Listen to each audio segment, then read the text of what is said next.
เราเปลี่ยนได้บ้านเคยรู้บ้านได้เตาจำตามองค์เราอันសូមចម្រើនពរដល់ញាតិញោមជាពុទ្ធបរិស័ទនិងពុកម៉ែបងប្អូនទាំងឡាយផងនេះគឺជាទិដ្ឋភាពឬក៏ជាសកម្មភាពកំពុងតែធ្វើដំណើរឬក៏និមន្តអំពីខាងក្រោមឡើងមកខាងលើវិញ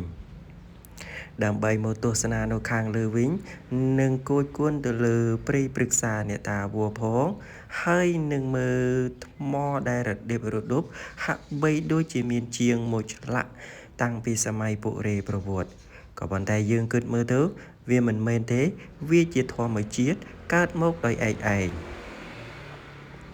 បើពុកម៉ែបងប្អូនចង់បានវីដេអូទស្សនាបន្តទៀតក៏សូមជួយ Subscribe និងមានវីដេអូបន្តទៀត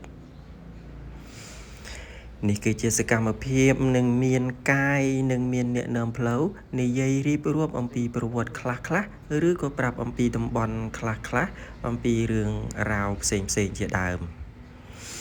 ហើយនេះហើយជារូងភ្នំដែលគេហៅថាលាអាងខ្យល់មានទាំងរូបសំណាកព្រះពុទ្ធជាច្រើន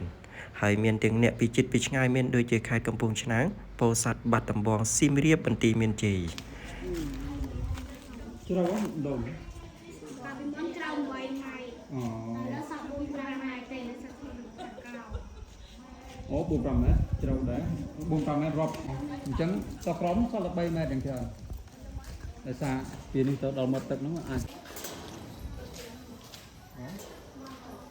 ដុំ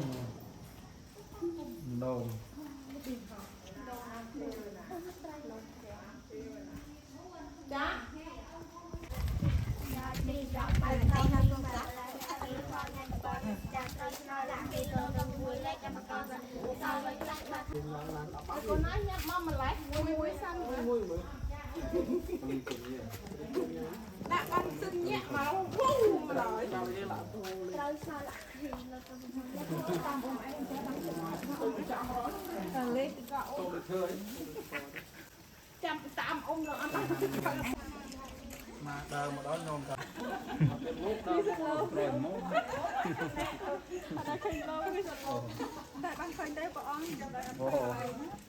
เราเปลี่ยนได้บ้านเคยรู้บ้านได้เคยบ้านเราหลังชาย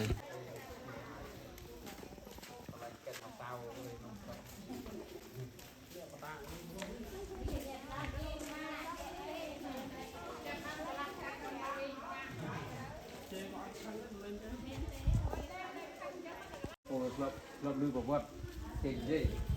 ที่ทางเนี่ยได้เรียนมาหาที่คอยมาคุยเฝ้าตัวเรื่องอะไรคุยลองคุยเฝ้าตัวใส่ลงมาแล้วจะเราจะยืนรู้สึกนะได้ใช้ใจตัวมีข้อเรื่องเด็กนะยังนอกตัวตายใจเต้นการเรียนเราตอนในกองทัพเรียนกัน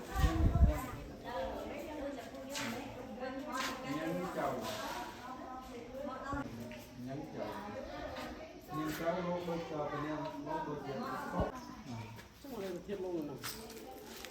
phần tay cái na trồng lại mùi cái na mô an con kia nó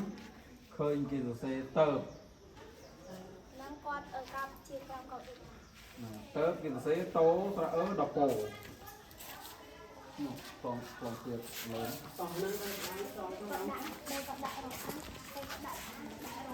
này đã đâu à phần tay này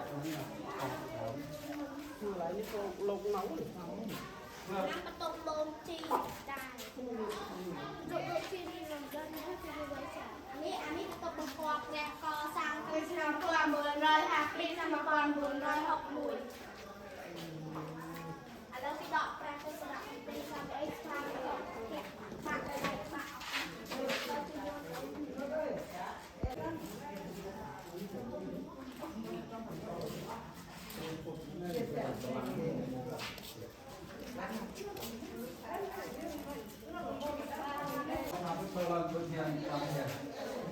การมดเนี่ยมัน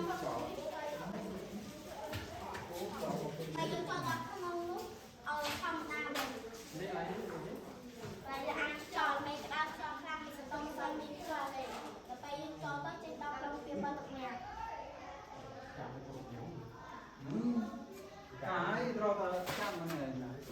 ភាពមកដល់ទៅ កន្លែងវិញកាត់ស្រក់មកដល់កាត់ជាកសោមួយ ទៅចូលខាងនៅទៅដាក់ឈ្មោះដល់អត់